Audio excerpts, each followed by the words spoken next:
Et si on parlait d'une série qui, selon moi, montre à quel point la production audiovisuelle ivoirienne est en train d'évoluer? J'ai grandi avec la série Ma Famille et aujourd'hui encore, je peux revoir cette série sans jamais m'en lasser. Pourquoi? Tout simplement parce qu'on a l'impression de faire partie de cette famille. Les personnages étaient attachants, les situations nous rappelaient nos propres réalités et surtout, chacun pouvait s'identifier à un personnage ou à une histoire. Et c'est selon moi ce qui fait la force des séries ivoiriennes car elles racontent nos réalités avec beaucoup de proximité. Maintenant que j'ai fait ma petite intro, on va enfin rentrer dans le vif du sujet avec la série dont je voulais vous parler qui est tout simplement Les Secrets de la famille Bagayoko. En regardant Les Secrets de la famille Bagayoko, je me suis vraiment rendu compte d'à quel point la production audiovisuelle ivoirienne a vraiment évolué.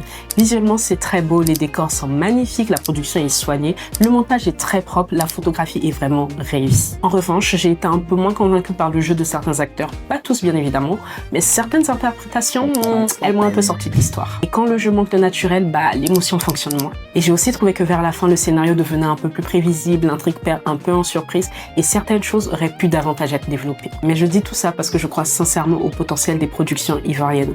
Aujourd'hui, ils maîtrisent de mieux en mieux l'image et si demain ils continuent à faire évoluer l'écriture des scénarios, la direction d'acteurs, je suis sûre qu'ils feront des séries encore plus fortes. D'ailleurs, s'il y a des fans de la série Ma Famille ici, je serais curieuse de savoir qui était votre acteur ou actrice préféré. Et pour les personnes qui ont regardé Les Secrets de la famille Bagayoko, n'hésitez pas à me dire ce que vous en avez pensé en commentaire. À bientôt!